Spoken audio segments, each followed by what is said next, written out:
Palawan, une île paradisiaque, dotée d'un pénitencier très spécial. Ici, les gardiens sont aussi des détenus qui vivent en famille et cultivent leur jardin.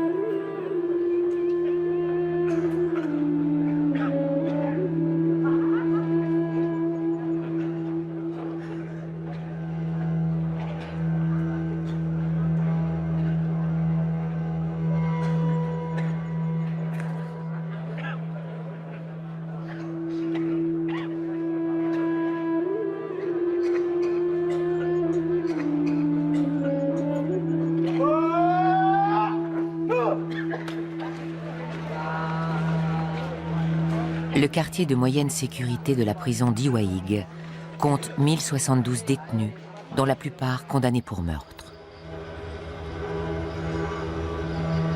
Mais tous ne sont pas confinés dans la prison.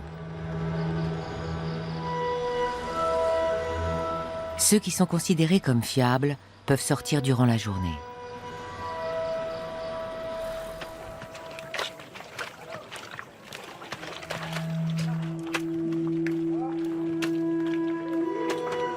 Il est rare que les gardiens fassent usage de leurs armes.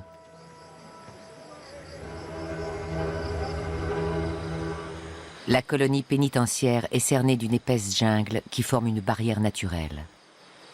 Les hautes enceintes et les clôtures interminables sont inutiles ici. Située dans le cœur montagneux de Palawan, la troisième plus grande île des Philippines, Iwaig, a une superficie de 28 000 hectares.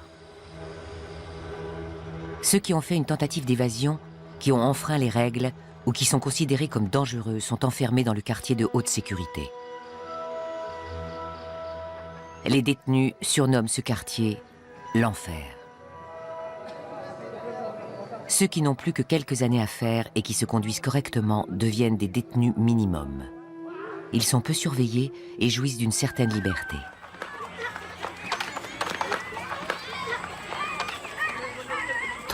Des 474 détenus minimum sont même autorisés à vivre avec leur famille dans le Barrio Libertad, le village libre d'Iwaig.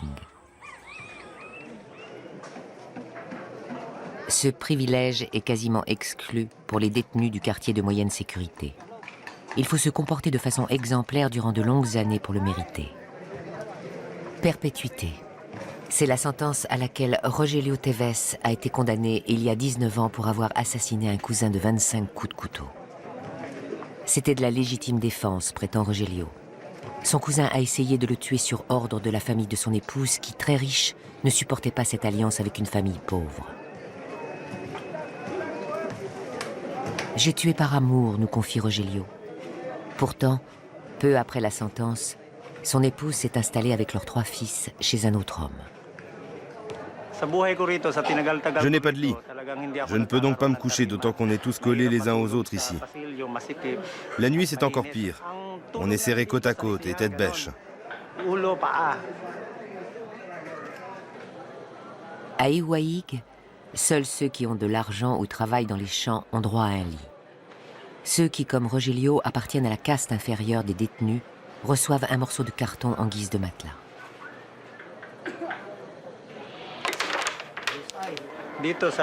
On est entassés les uns sur les autres. La tension monte rapidement. On est trop de détenus dans un espace très réduit, toujours avec les mêmes. Certains ont le sang chaud. Difficile de ne pas disjoncter. Tous les jours, il y a des bagarres.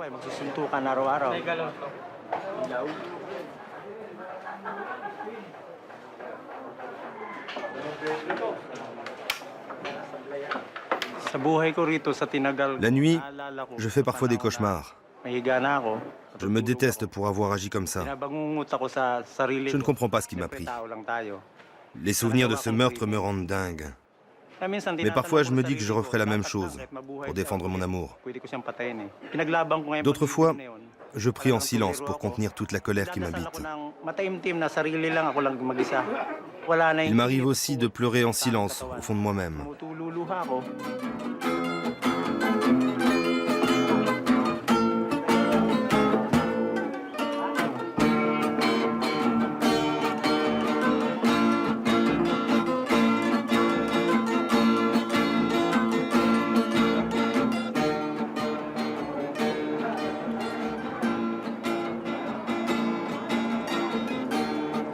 Ceux qui se conduisent bien ou qui savent tirer les ficelles peuvent passer de l'autre côté et se voir confier un bâton pour surveiller les détenus.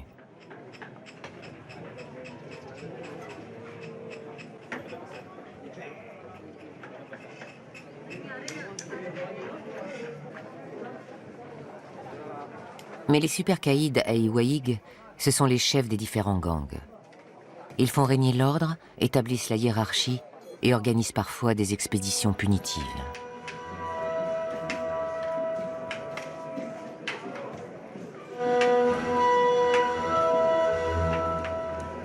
La plupart des prisonniers appartiennent à la frange la plus pauvre de la population.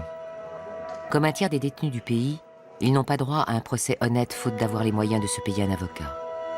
Quant aux riches, il leur suffit souvent de verser un dessous de table pour échapper à la condamnation.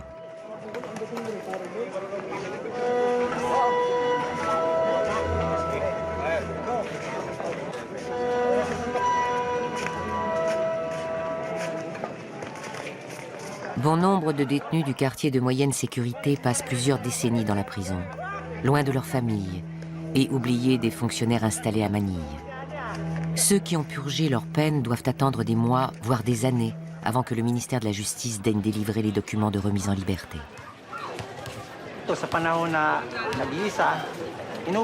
La journée, je m'occupe pour ne pas réfléchir, pour tenir le coup ici. Je me dis toujours, Rogelio, tu vas y arriver. Tiens bon, tu vas sortir un jour. Là, je suis tout excité. Bientôt, ils vont me sortir du quartier de sécurité. Je pourrai enfin respirer l'air pur.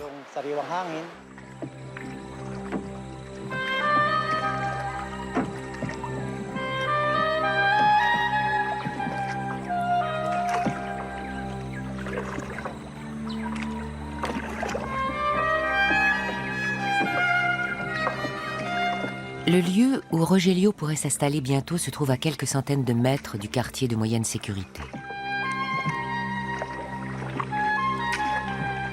Le fleuve Iwaig serpente sur des kilomètres à travers le cœur verdoyant de la colonie pénitentiaire. Lorenz Ponciano vit depuis 20 ans à Iwaig. Condamné pour un triple meurtre, il est aujourd'hui un détenu minimum.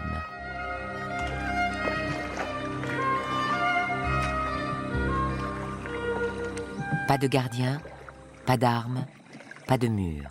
Dans la partie libre de la colonie pénitentiaire, Lorenz et ses deux amis, également condamnés pour meurtre, peuvent se nourrir comme bon leur semble. Chaque matin, ils décident la façon dont ils vont passer la journée. Lorenz pourrait même être libéré dans 2 ans pour bonne conduite. Cet endroit, c'est le paradis pour moi, mais je dois toujours rester vigilant. Le moindre faux pas pourrait me réexpédier en enfer. Je suis toujours le détenu numéro 307-096P. J'espère que je pourrai continuer à vivre dans la colonie pénitentiaire après ma libération.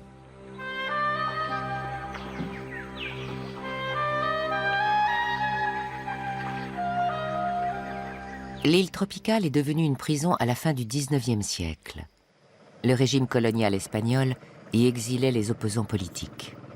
En 1904, lors de l'occupation américaine, les militaires américains fondèrent une colonie pénitentiaire pour y enfermer les militants pour l'indépendance. Ces derniers devaient cultiver les terres pour avoir de quoi se nourrir. À l'époque, les prisonniers portaient encore des chaînes.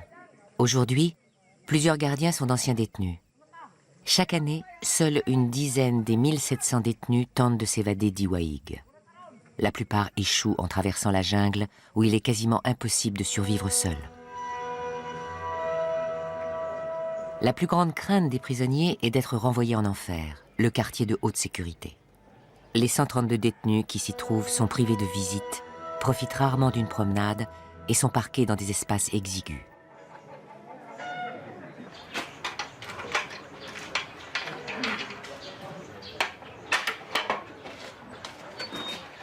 Good morning, sir. Welcome to the Maximum Pacific.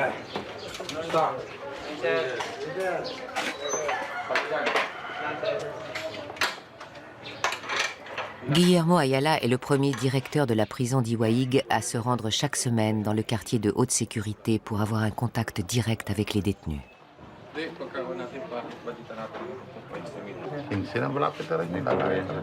Toi, tu as fait une tentative d'évasion, c'est bien ça? Oui, c'est ça. C'était quand? En 2005. Et toi, depuis quand tu es enfermé ici pour meurtre? Depuis 7 ans, monsieur. Tu en as pris pour combien? Pour 8 à 14 ans. Monsieur, et pour mes yeux?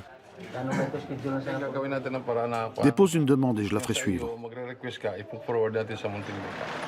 Les responsables de la prison ignorent combien de détenus récidivent après leur libération, et si ce pourcentage est supérieur à celui des prisons classiques.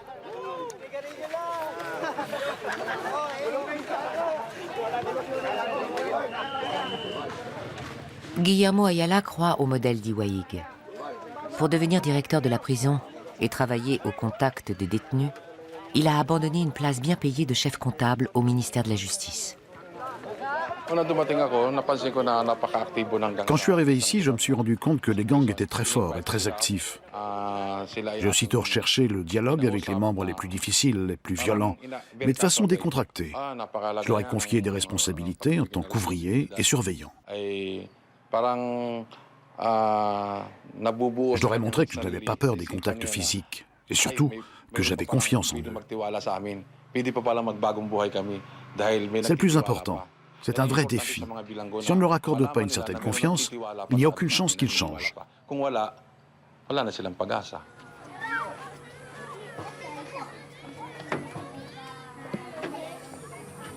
Les 30 détenus minimum, eux, jouissent de la plus grande confiance. Ils habitent le village libre, dans une maison que leur prête l'État. Leurs familles vivent à côté de celles des gardiens, des marchands et des employés de la prison. Leurs enfants fréquentent les mêmes écoles. Leurs épouses font leur commission dans les mêmes boutiques et peuvent se rendre quand elles le veulent dans la capitale de la province. Ce modèle de resocialisation basé sur l'autodiscipline a vu le jour il y a 40 ans.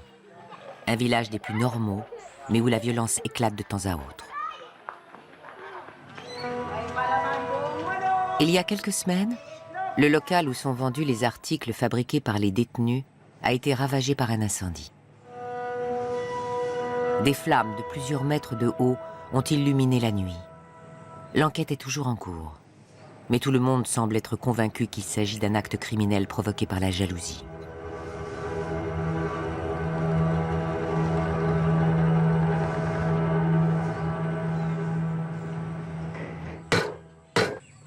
Pour Lorenz, qui gagne sa vie à Iwaig en travaillant le bois, il s'agit bien plus qu'une perte d'argent ou de marchandises. Je ne me souviens pas du nombre exact de mes victimes.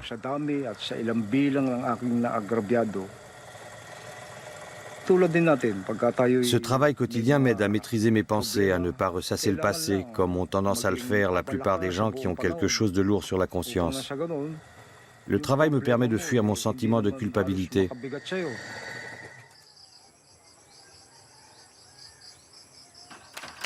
Il y a 20 ans, Concepción Ponciano, ingénieure agronome et directrice commerciale, a renoncé à sa vie bourgeoise pour épouser Lorenz dans le quartier de haute sécurité de la plus grande prison de Manille.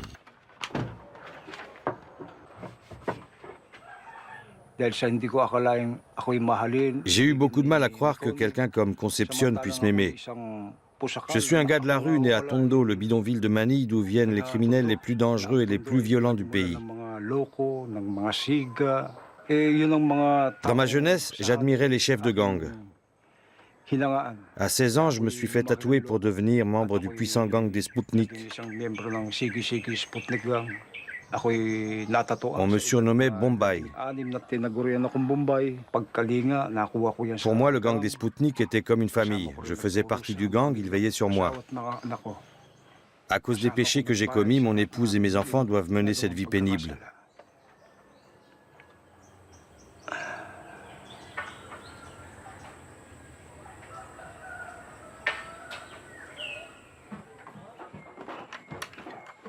Irène est la benjamine des 3 enfants de Concepción et de Lorenz.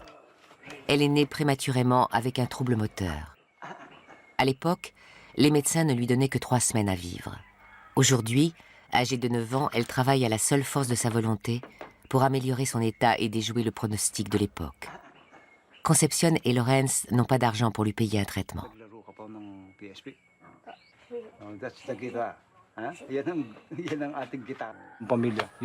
Ma famille, c'est mon bonheur, c'est tout ce que j'ai. À l'âge de 6 ans, mes parents m'ont abandonné dans un orphelinat. J'étais terrifié et triste.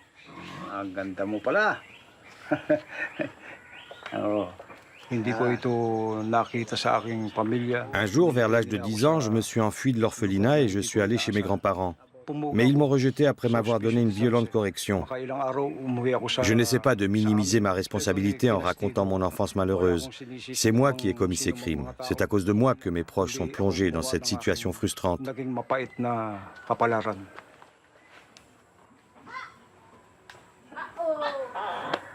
I love you.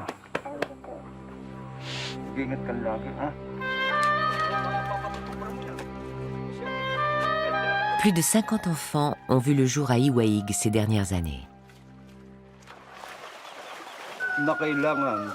Je dis toujours à mes enfants de se méfier des détenus, même les plus gentils, de ne pas leur faire confiance, de ne pas s'approcher d'eux. Ils connaissent mon passé criminel. J'avais la réputation de faire un boulot très propre. Je tuais sans laisser de traces. Je ne sais plus combien de meurtres j'ai commis. J'étais poussé par l'argent et aussi par le besoin d'être admiré en étant super efficace. Quand l'amour de Concepción est entré dans ma vie, je me suis soudain senti valorisé. J'ai appris à m'aimer. Ça a été le début du changement pour moi.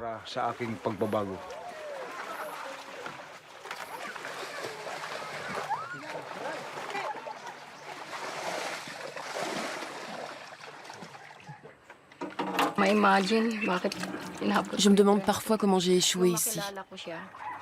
Quand ma mère est décédée, Lorenz, avec qui j'entretenais une correspondance, m'a écrit une lettre très touchante avec des mots d'encouragement. J'ai senti qu'il avait quelque chose en lui qu'il n'arrivait pas à exprimer de lui-même. C'était un criminel, mais il ne me faisait pas peur. J'ai même éprouvé l'envie de devenir le déclencheur de son changement intérieur. Je voulais le sauver, l'aider, comme je l'avais fait jusque-là avec mes 7 frères et sœurs. En l'incitant à changer, je me sentais utile, valorisée.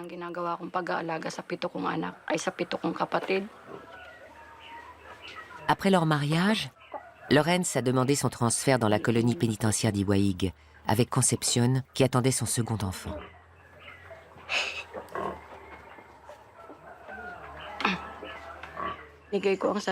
En lui consacrant tout mon amour, je me suis oubliée. J'ai perdu ma passion pour les livres, tout comme l'occasion de progresser sur le plan professionnel, de réussir, de vivre dans une certaine prospérité. Je me suis sacrifiée totalement pour le bien-être d'un autre sans me demander ce que je voulais pour moi-même. Mon destin était sans doute de sauver quelqu'un. En retour, j'ai hérité d'une famille merveilleuse. Catherine, la fille aînée du couple, quittera bientôt la maison pour poursuivre ses études au sein d'un établissement privé dans une province lointaine. Concepción a économisé pour que sa fille née en prison puisse profiter de la meilleure éducation possible. Joie de vivre. L'aîné de la famille rêve comme la plupart des Philippins de migrer dans les Émirats arabes unis. Concepción et Lorenz partagent leur repas dans la même assiette depuis 22 ans. Les premières années à Iwaig ont été très dures. Lorenz se chaussait avec des sandales en caoutchouc trouvées sur la rive du fleuve. Concepcion allait se laver les mains chez les voisins et en profitait pour récupérer sous les ongles un peu de savon afin de pouvoir laver leurs enfants. Ma sœur reviendra rapidement avec un gosse.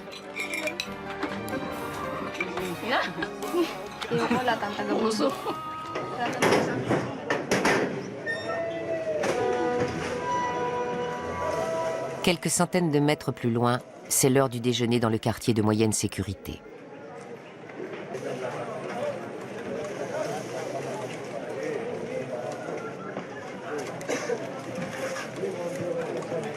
Des aliments pauvres en vitamines et en protéines. Beaucoup de détenus souffrent de malnutrition, ainsi que de tuberculose, d'infections diverses et du paludisme. L'État dépense par jour et par détenu l'équivalent du prix d'un demi-comprimé d'aspirine.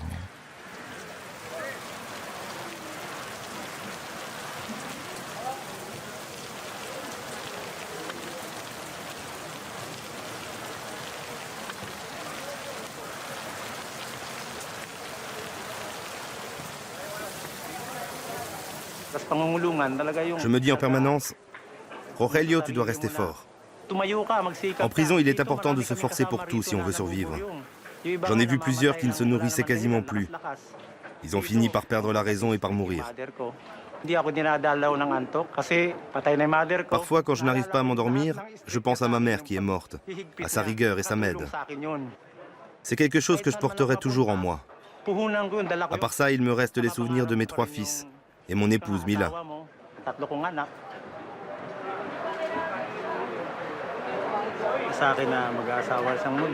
Quand Mila m'a quitté, j'ai eu l'impression que le ciel me tombait sur la tête. J'ai perdu la raison. Je me suis perdu moi-même. J'ai jeté presque tous les souvenirs que j'avais d'elle et des enfants. J'ai tout jeté. Ça a été ma seconde erreur. Aujourd'hui, la seule chose que je possède, c'est le contenu de ce sac de riz. J'ai un t-shirt, un short, et ici, ce sont des photos datant du début de ma peine de prison à Manille, avant que les problèmes commencent. J'avais encore l'air en bonne santé.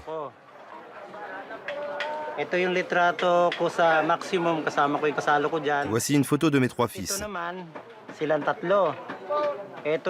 l'aîné et les 2 jumeaux.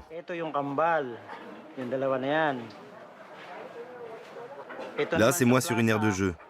Mon épouse était aussi sur la photo, mais j'ai déchiré la moitié où elle était, parce que ça me faisait trop mal de la voir.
Ma maison ici, dans la prison, va beaucoup me manquer. Comme j'ai toujours été en compagnie de papa, j'ai eu une enfance relativement normale. Dès mon plus jeune âge, ma mère m'a dit qu'on vivait dans une colonie pénitentiaire. Je trouvais donc tout à fait normal de voir des détenus autour de moi. Ce n'est que plus tard que je me suis rendu compte que je n'étais pas comme les autres enfants. À l'école, plusieurs filles des employés de la prison m'ignoraient. Et les enseignantes regardaient ma mère avec mépris. Elles ne la prenaient pas au sérieux. Mais ça a été encore plus dur en ville. Mes camarades de classe ont été choqués en apprenant que j'étais la fille d'un détenu. Elles riaient de moi. J'avais honte. Mais tout ce mépris m'a poussée à devenir bien meilleure que les autres élèves. Depuis quelque temps, je ne me sens plus aussi à l'aise en présence des prisonniers. Surtout des nouveaux, qui sont très musclés et tatoués sur tout le corps. Parfois, ils me font très peur.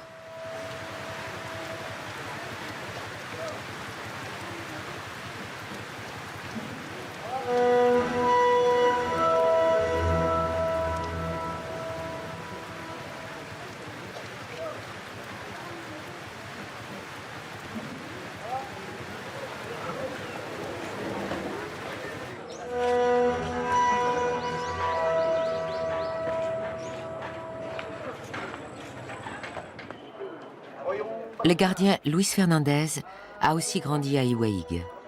Ses parents faisaient partie du personnel administratif. Iwahig était mon terrain de jeu. On avait 2 domestiques à la maison, 2 détenus condamnés pour meurtre. Ce sont eux qui s'occupaient de moi. Ils me nourrissaient et me donnaient le bain, et le soir, ils me mettaient au lit. Le jour de leur libération, j'ai pleuré, et j'ai demandé à mon père de ne pas les laisser partir. Aujourd'hui, à travers mon travail de gardien, je veux rendre aux détenus ce que j'ai reçu de la part de 2 d'entre eux dans mon enfance. «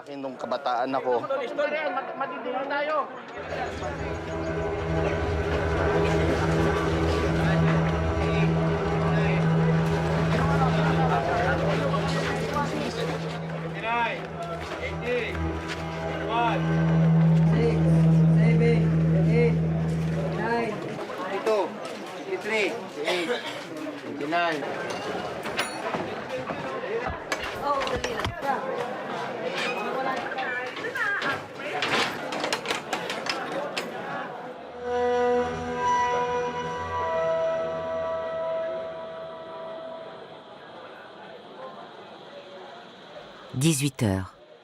Les détenus du quartier de moyenne sécurité regagnent leurs cellules.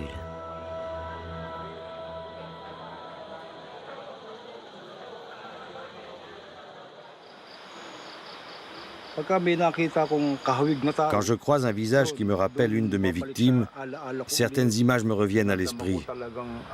J'étais super habile, mais j'étais tout sec à l'intérieur. J'étais dur et froid comme une pierre. Quand on me confiait un contrat, je planifiais le meurtre dans les moindres détails. Un contrat exécuté à la perfection était un triomphe. Ça m'apportait du prestige et de l'argent pour assouvir mes vices, comme la drogue, l'alcool et le jeu. Quand les visages de mes victimes viennent me hanter, je me concentre sur ma famille. C'est la seule chose qui parvient à me soulager du poids du passé. C'est pour ça que le départ de Catherine me fait peur. Je suis très content pour elle, mais j'ai peur que ce soit le début d'une séparation définitive et la fin de notre vie familiale.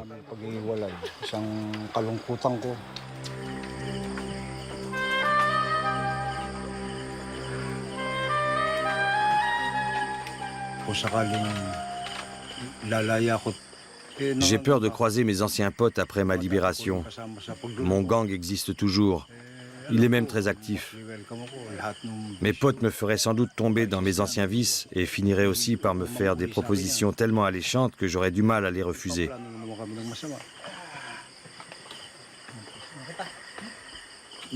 Si je retombais dans le crime, je perdrais tous les êtres que j'aime.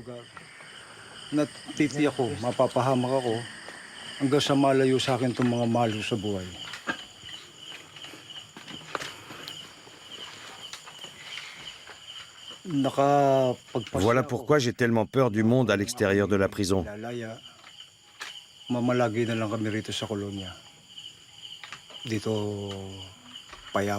Dans 2 ans, je serai libéré. J'aimerais rester à Iwaig.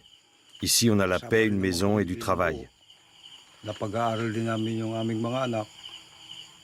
Ici, on peut avoir une véritable vie de famille.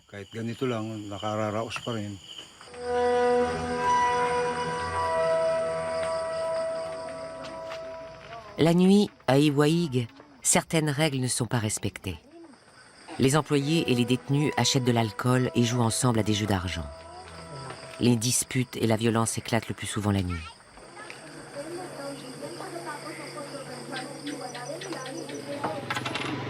Ces dernières années, des jeunes femmes ont été violées par des détenus, dont une fille de 13 ans.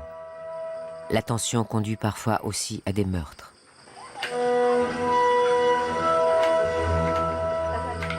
Un des actes de violence les plus horribles a eu lieu dans l'après-midi du 29 mai 2009, dans la maison de Veronica Orias, l'assistante du directeur de la prison.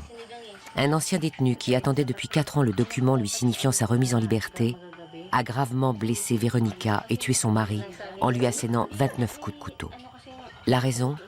Il a eu peur d'être puni après avoir été surpris en train d'espionner le couple.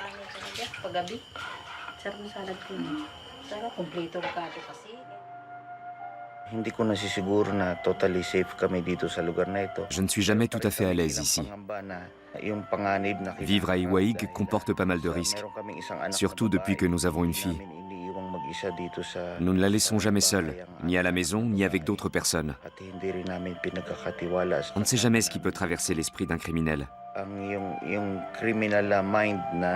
Même si j'ai de bonnes relations avec les détenus, je ne leur fais jamais totalement confiance.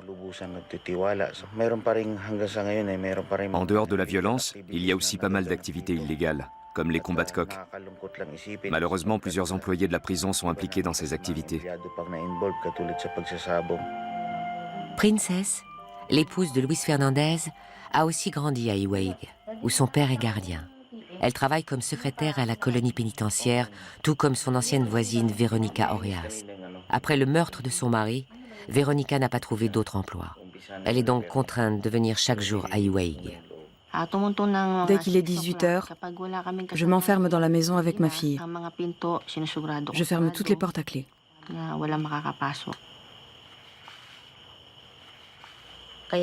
Tous les jours, je dois me forcer pour venir à Iwaig. Je suis encore traumatisée par le meurtre. Je vois sans cesse notre domestique devant moi, tout pâle et en sueur devant la porte. Depuis que mon mari a été assassiné, je suis toujours sur mes gardes. J'épie le moindre mouvement, le moindre regard des détenus.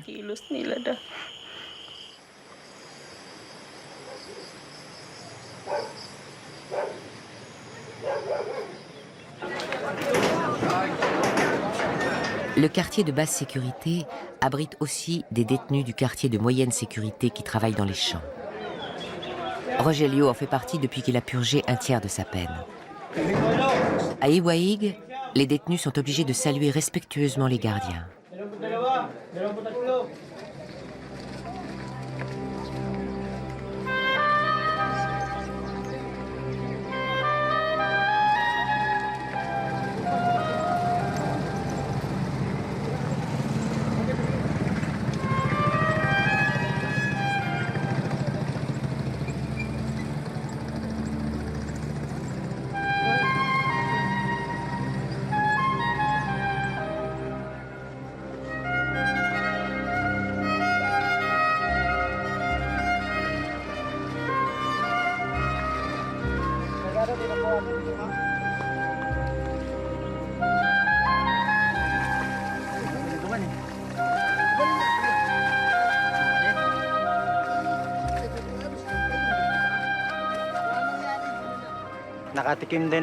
Je sens enfin ce que ça fait d'être à l'extérieur.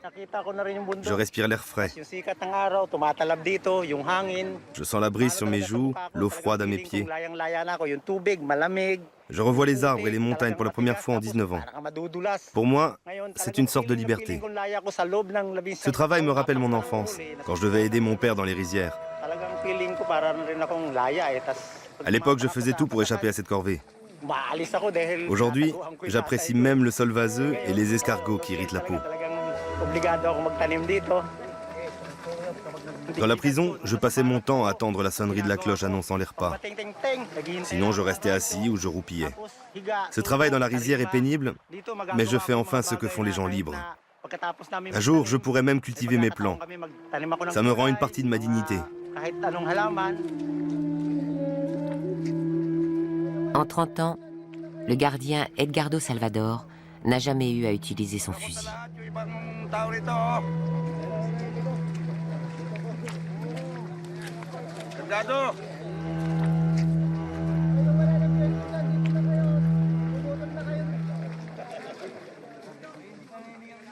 Les détenus autorisés à travailler dans les rizières sont pour la plupart d'anciens paysans. Grâce à ce travail, ils ont droit à un lit ainsi qu'à une prime qui s'ajoute aux 45 pesos que l'État verse chaque mois à tous les prisonniers, soit le prix de 2 paquets de nouilles instantanées.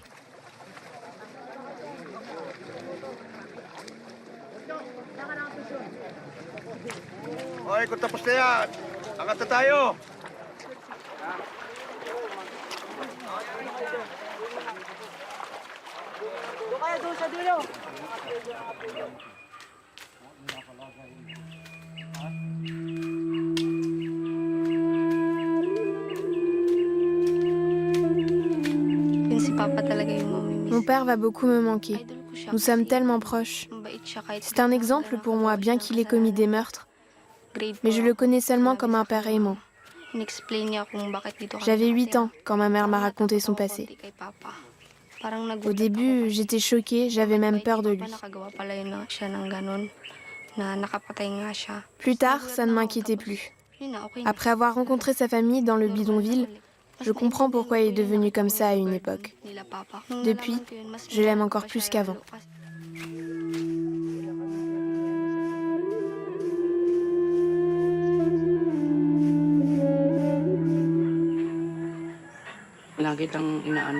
Ton père a peur que tu finisses un jour par l'oublier, quand tu seras parti. Oublier mon père? Pas que tu l'oublies en tant qu'être humain, mais en tant que père. Hier soir, il a posé ma main sur son cœur. Ça le tourmente que tu t'en ailles. Ça l'inquiète beaucoup.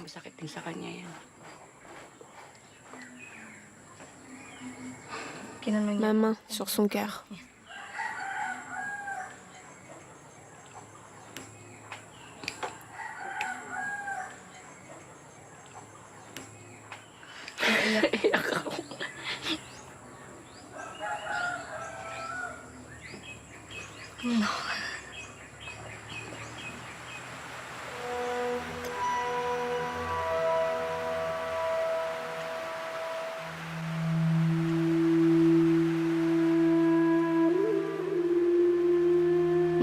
J'ai très envie de savoir comment ça fait d'être totalement libre, de pouvoir aller où je veux.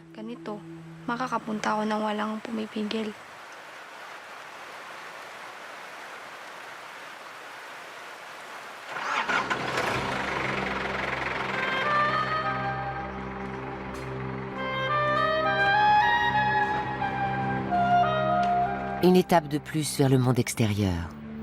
Le quartier de basse sécurité étant bondé, Rogelio a reçu l'autorisation de s'installer avec les détenus ouvriers dans le village libre.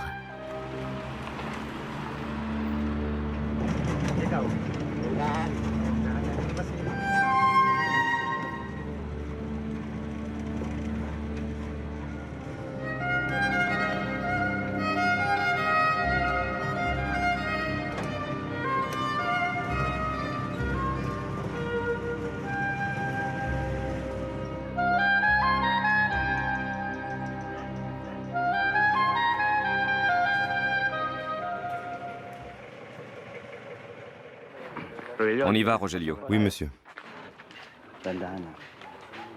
L'atelier se trouve à l'entrée du village libre. Les détenus y fabriquent des tables, des chaises et des cercueils pour la prison. Voici Rogelio Teves. Il vient du quartier de moyenne sécurité. Pour commencer, il y a des règles à respecter ici. Pas d'alcool et pas de jeu d'argent. Fais aussi attention à bien te comporter avec les autres. Il y a certaines distractions qui finissent toujours par des disputes.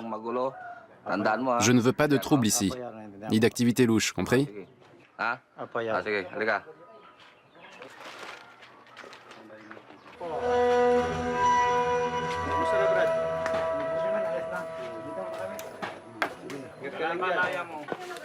Condamné pour un meurtre et 2 tentatives de meurtre, Boboy Navia a été nommé mayor par la direction de la prison qui lui trouvait des qualités de leader. Il est non seulement responsable de l'atelier, mais aussi des 474 détenus du quartier de basse sécurité.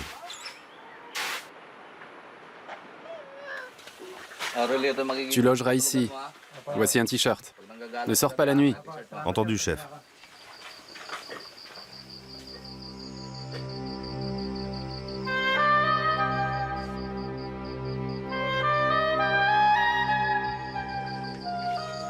Me voilà ici. J'ai enfin un espace à moi tout seul, ce qui me rend encore un peu plus ma dignité. Je peux enfin être un peu plus indépendant. Je peux enfin redevenir un être humain. Je suis prêt à entamer une nouvelle vie, à me fixer des objectifs, à essayer d'atteindre quelque chose.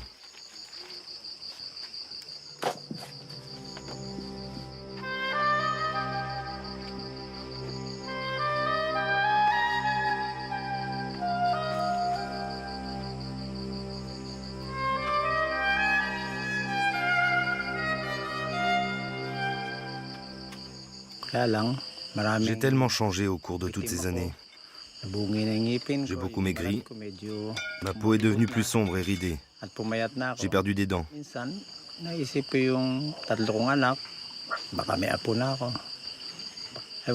me demande à quoi ressemblent mes 3 fils. Si j'ai déjà des petits-enfants. Et si mon épouse Mila a beaucoup changé. Si elle est heureuse. Mais je rêve de moins en moins d'elle.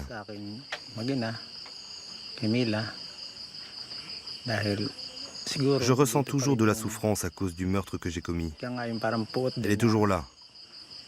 Je n'arrive pas à me sortir ça de la tête.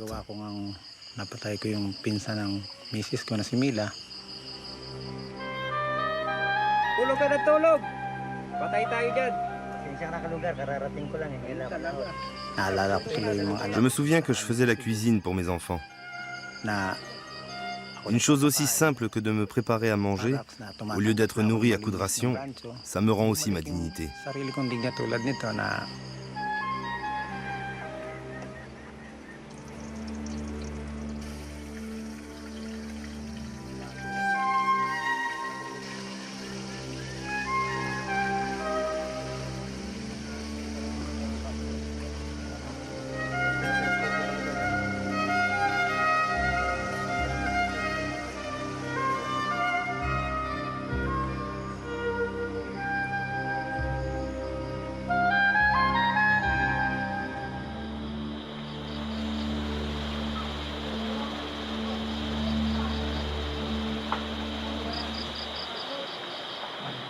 C'est tellement agréable ici.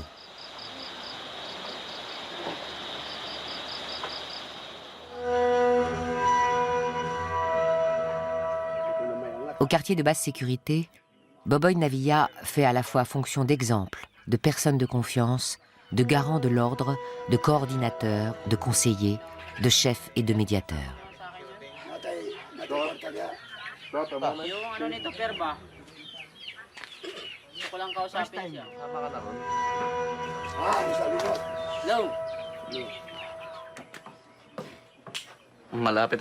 L'enquête sur l'incendie de l'atelier est pratiquement terminée.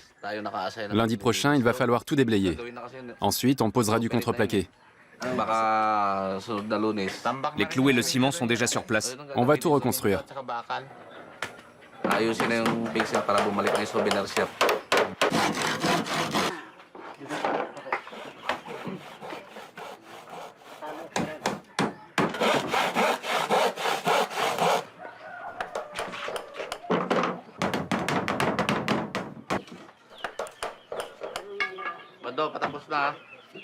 Chaque jour, ou presque, les hommes de l'atelier doivent fabriquer un cercueil.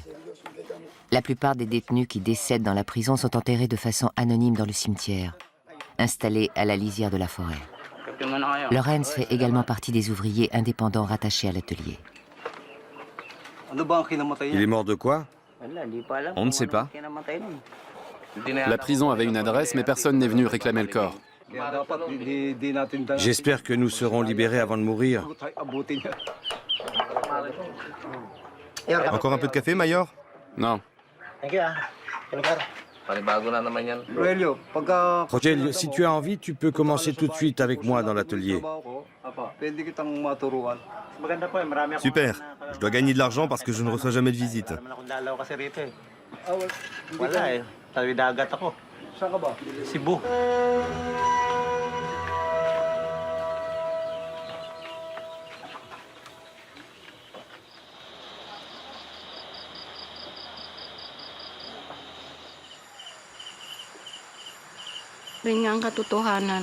En vérité, la vie est extrêmement dure.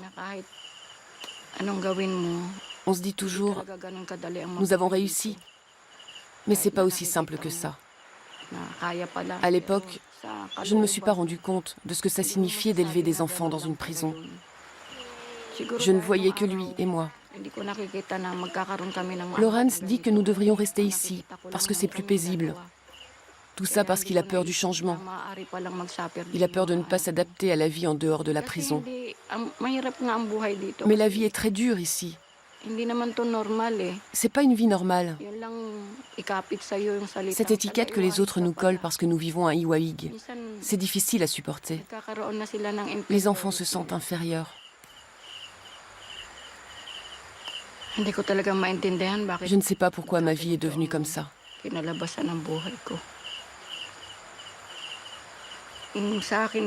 Parfois, je me sens terriblement amère. Si j'étais seule, mais avec les enfants,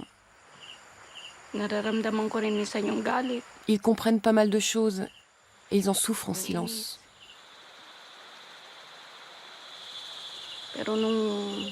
Maintenant que Catherine va nous quitter, je pense que nous devrions essayer de nous installer ailleurs pour mener une vie normale.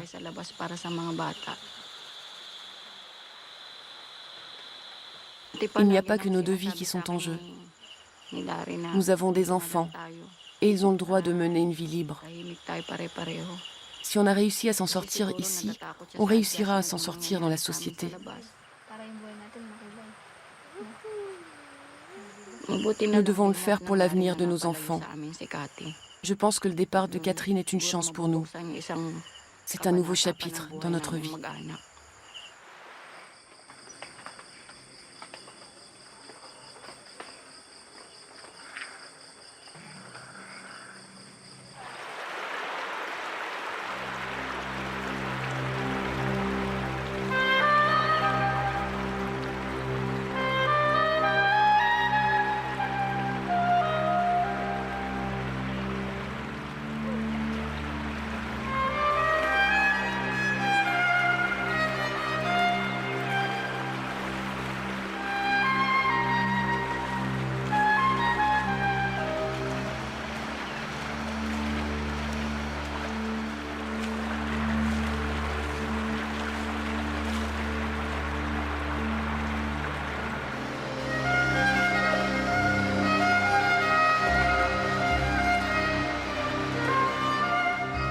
Au début, j'étais nerveux.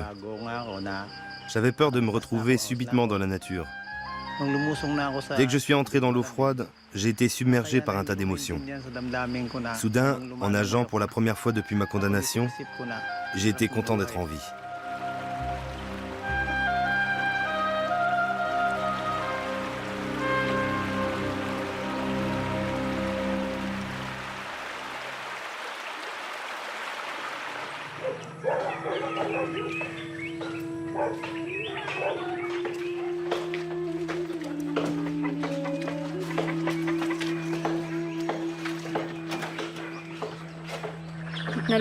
Je suis à la fois excitée et triste de partir de la maison.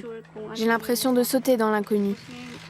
Si je pouvais, je les emmènerais tous avec moi.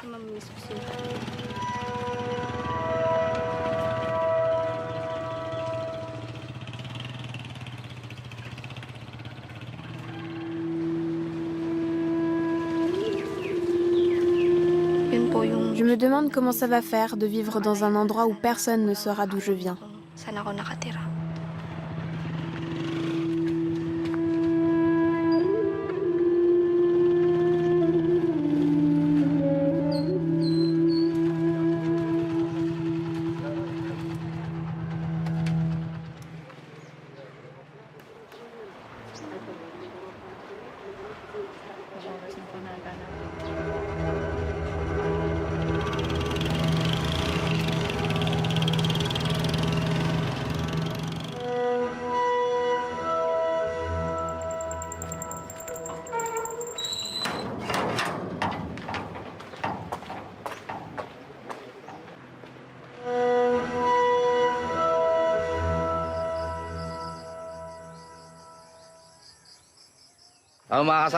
Le fer, vous le posez là-bas. Le bois cassé de l'autre côté. Et le reste des débris là-bas derrière. Attention de ne pas marcher sur un clou. Compris?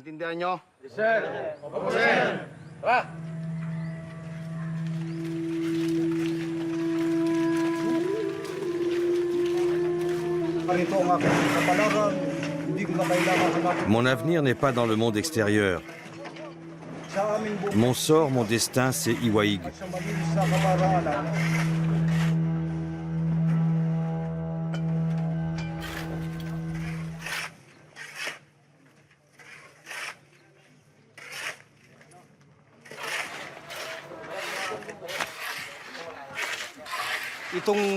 Ce bâtiment fait partie de mon changement. En effectuant en permanence un travail honnête, je me suis entièrement reconstruit.